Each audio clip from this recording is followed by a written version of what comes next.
My family and I immigrated to the United States when I was 12. We came from Russia, a communist setup where to become an attorney, you had to be of certain class. Going to law school based on where I come from is truly the impossible. It became possible for me when my husband sat me down one night and said, if you want to go to law school, I will support you. Because now you're going to embark on a challenge that you never really thought you were going to embark on. With enough encouragement from him, my parents, my entire family, I took on the challenge. I went to law school, took the bar, and started practicing law. It's always easier to take on a challenge where you've had an example.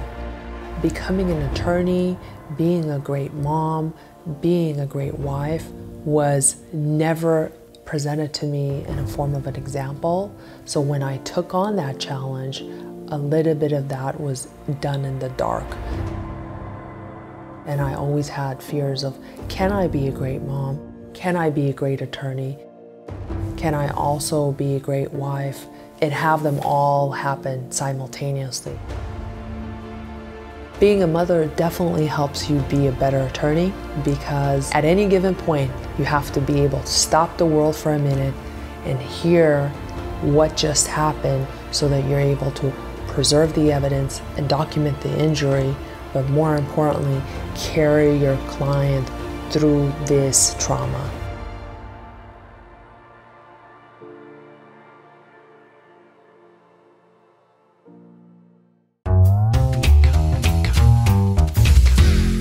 Mariam, good to see you, while social distancing, of course. Can you please tell our viewers, how did your firm navigate through this pandemic, and how challenging was it for you to work remotely? Well, it's fantastic to see you in person. I have to say, it's been a while since we've had social encounters at this office, but while we're maintaining safe distance, I think that we can look back, because now we have the ability and having kind of navigate through that hard times to say we did certain things right, we did certain things wrong, and slowly plan for the future. But just like everybody else, the pandemic really caught us by surprise. Although we had the opportunity to pay closer attention, I think none of us, at least not me, paid enough attention to what was happening in China and everywhere else in the world. It caught us by surprise overnight.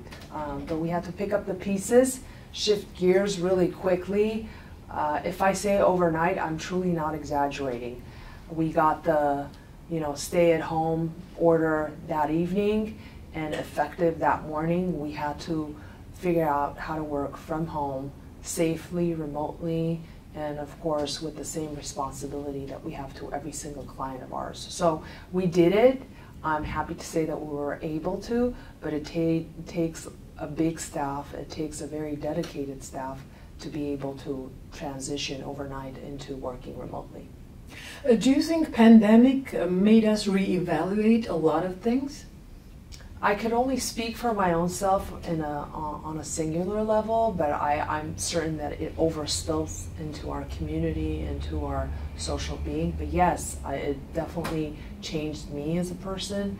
I took a step back and I paused for a moment, because everybody else around me was also at a pause, and I secluded myself into the safety of my home, which included my family. And in that moment, I had the silence to truly say, what is important? How can we make our lives better? And how can we, in turn, help those that truly need us? And your values shift towards better. And I think how we approach things have changed. Absolutely. What we thought was impossible pre-pandemic certainly became possible overnight. A great example, a lot of the things that we had to do with the court system were not allowed. because you were required to appear in person, for example.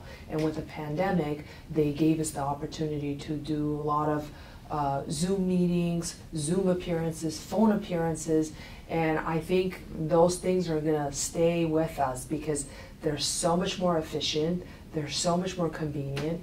You are able to tackle a lot of things simultaneously without physically being there. I mean, a simple example being you don't have to be stuck in traffic for 2 hours to get to downtown and make an appearance in person in court. You can make the call while you save the 2 hours to do something else.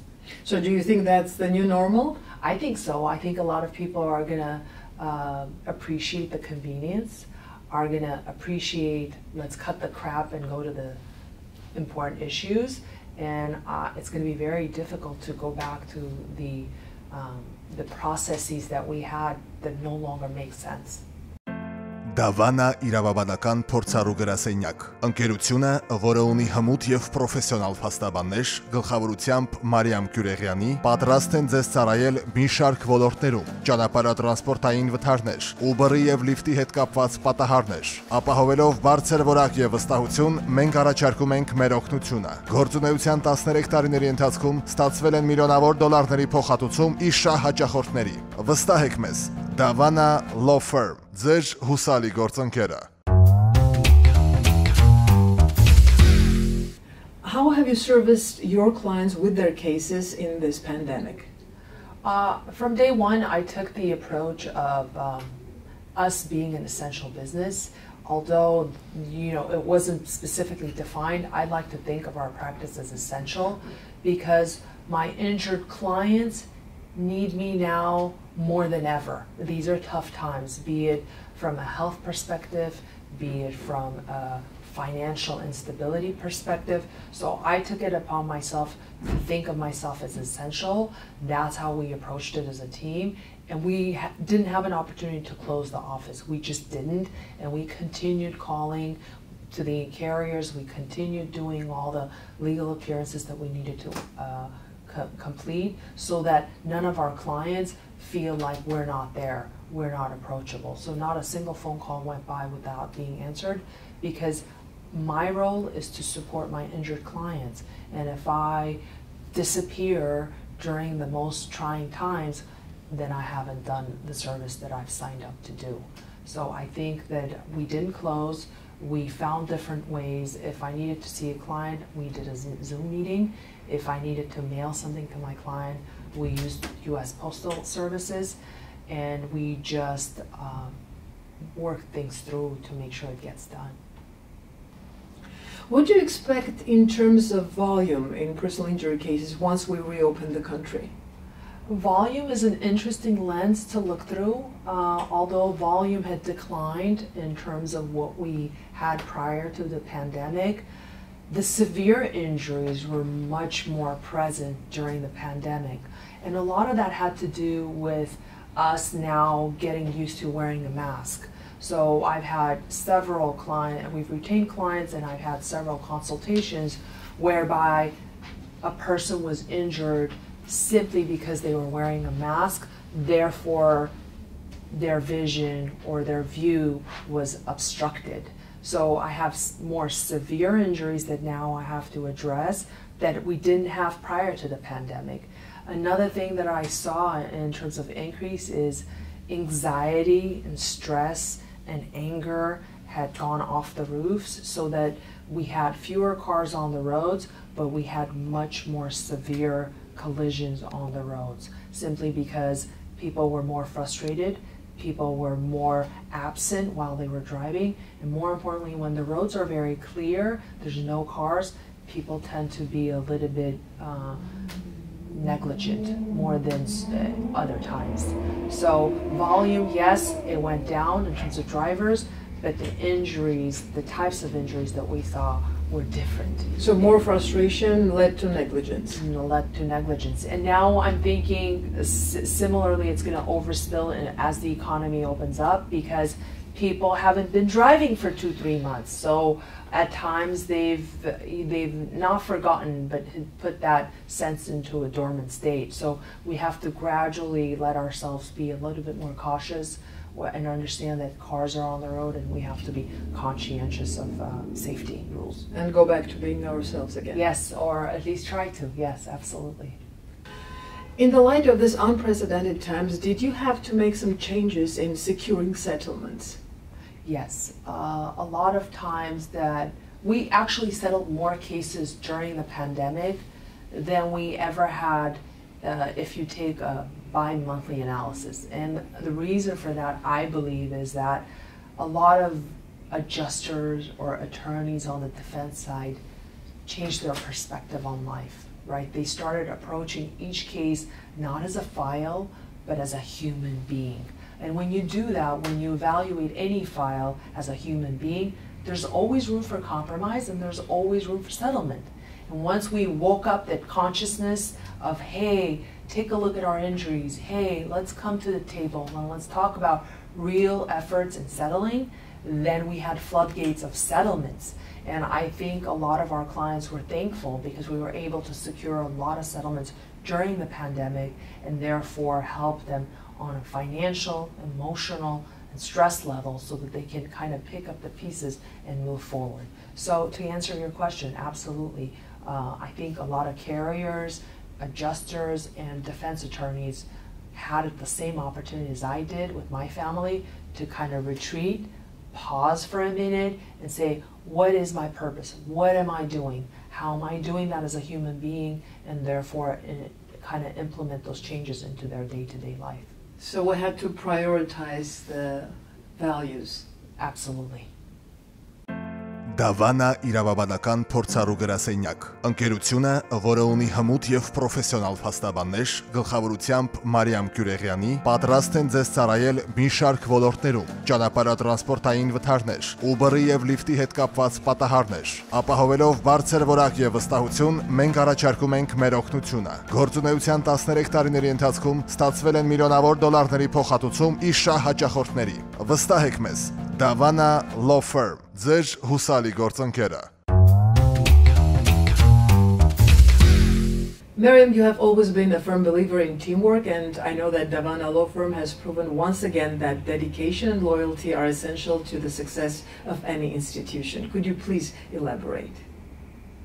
Well, teamwork is needed to achieve anything great, and I think we have a fantastic team that really stepped up to the plate and said, how can we deal with the pandemic, deal with the stress of the unknown, and at the same time be in a position to not only sustain our own fears, but be able to help those that really have hired us to help. So my team stepped up. We had a quick strategy meeting. We decided, okay, who's gonna need what in order to be able to do the tasks that we need from home and or from a safe space, because ultimately number one priority for me was the safety of my employees. Once we assured that we can do the job that we do here at the office remotely, then the next issue became, well, what systems do we need in place? Who needs what hardware? Who needs what software? And then we addressed that. And then we just kept busy, maintained our sanity, collaborated, did all the necessary meetings that we can do virtually, and we got the job done. But I think if anyone says I did it alone would be lying. I personally needed the support of my family to stay mentally healthy, which then led me to be in a position to help my teammates. And we kind of supported each other through whatever it was that was stressing us out, and we just got it done. So my team, I couldn't be more thankful. I have the most beautiful team, and during this time, that was proven once again to me and to our clients that our dedication is really unwavering. Every single person stepped up in a way that I would not have seen otherwise, but for this pandemic striking us in the quickest way that it did. So I'm so thankful to have the team. You have proven once again that under pressure we work harder. We work harder, we work smarter, and we work better. And so efficiency is key. Is key. Key. We waste so much time doing things that really are not needed to do, and we never question it, but in a time of urgency, you question every single effort, and you say, do I absolutely need to tackle this right now in this form. If the answer is no, then you move on to the next item. It's amazing. Our skills have been refined Yes, once again. You may say that. Yes. My family and I immigrated to the United States when I was 12. We came from Russia, a communist setup where to become an attorney, you had to be of certain class. Going to law school based on where I come from is truly the impossible. It became possible for me when my husband sat me down one night and said, if you want to go to law school, I will support you. Because now you're going to embark on a challenge that you never really thought you were going to embark on. With enough encouragement from him, my parents, my entire family, I took on the challenge. I went to law school, took the bar, and started practicing law. It's always easier to take on a challenge where you've had an example. Becoming an attorney, being a great mom, being a great wife was never presented to me in a form of an example. So when I took on that challenge, a little bit of that was done in the dark. And I always had fears of, can I be a great mom? Can I be a great attorney? Can I also be a great wife? And have them all happen simultaneously. Being a mother definitely helps you be a better attorney, because at any given point, you have to be able to stop the world for a minute and hear what just happened so that you're able to preserve the evidence and document the injury, but more importantly, carry your client through this trauma.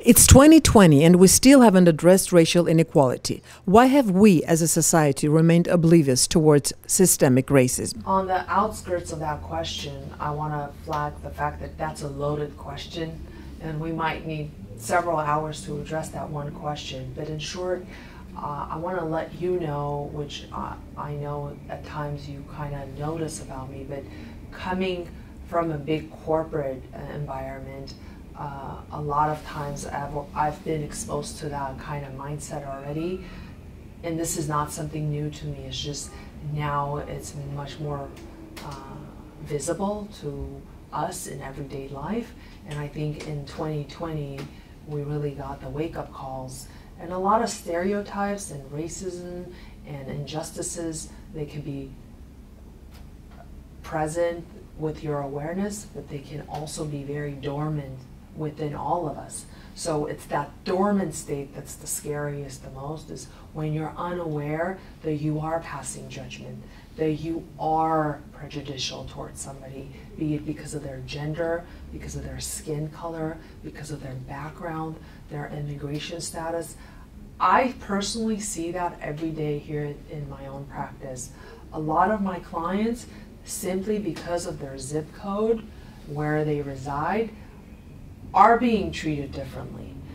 Simply because of their last name ending in YAN and IAN, are being stereotyped. And I'm seeing that every single day. So this movement, this wake up, might seem new, but it's here every day. And I've seen it for the last 42 years that I've been alive. I see it every day, at least when I'm old enough to realize it, that we have a lot of work to do, and this is not a problem that's going to go away overnight. But once you start noticing, once you start paying attention, then you're able to tackle it, anticipate it, and find solutions for it.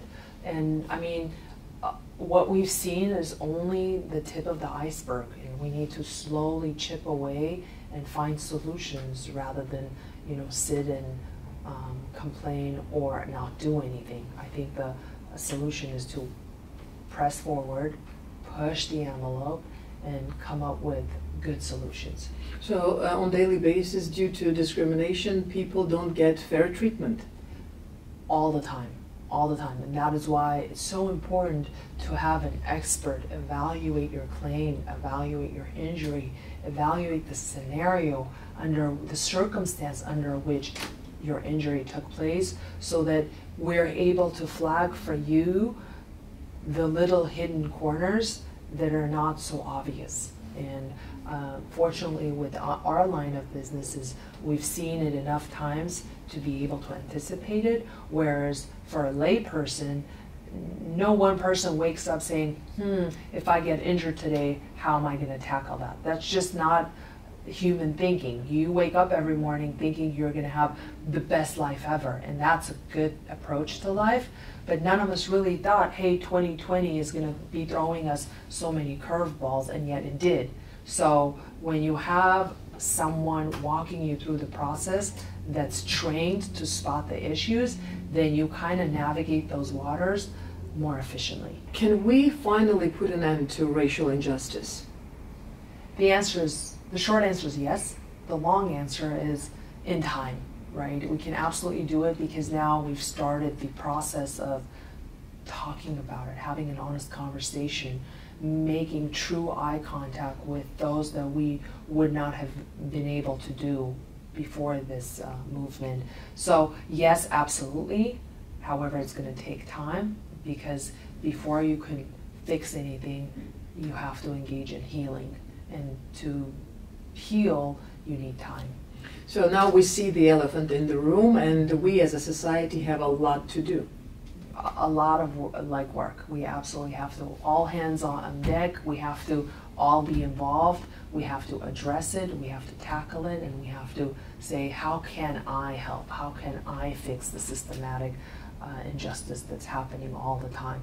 And you know, it's hard to classify every single type of injustice, but simply being a woman is, you know, a lot of times hard. Being a mother is, again, hard. And, you know, being of a minority is very difficult. So there's a lot of elements that most of us don't think about. We usually see things that, where is it black, is it white?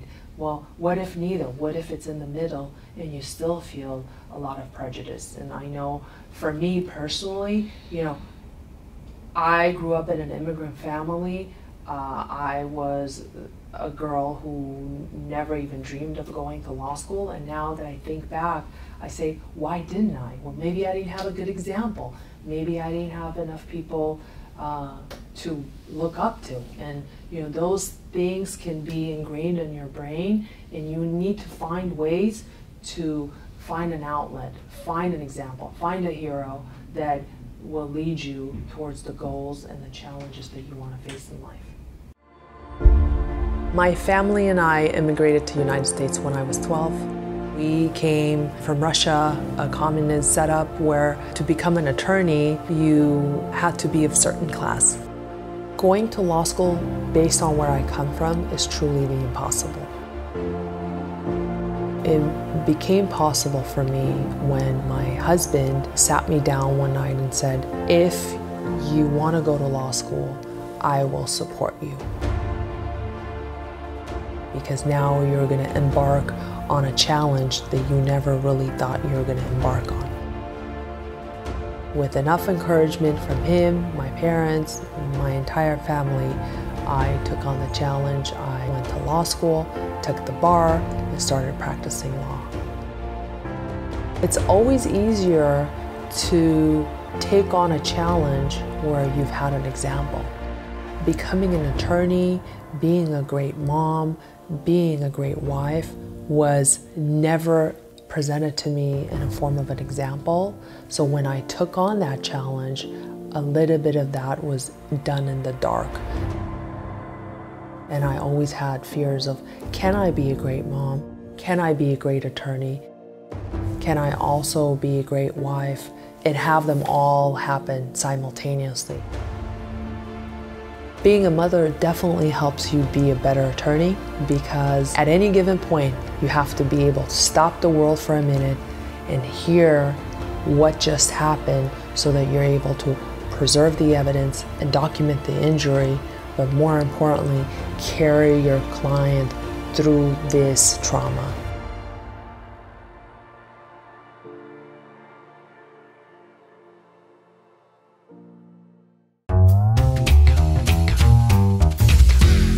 hardship teaches us resilience. Do you agree? Yes.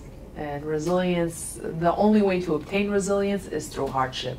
And I think, people always say, well, I perform better under stress. It's probably a tested theory. People perform way better under pressure and stress, and we just saw that during the pandemic. And hopefully, I'm very optimistic that we'll find a way out of this pandemic and the fear globally. And I think that it's going to make us stronger. It's going to make us more resilient. And most importantly, it's going to make us more human. And I truly am looking forward to that. We have reinvented ourselves. If you want to go that far, yes, let's do it. For advertising on Insight TV, please call 818-653-0199.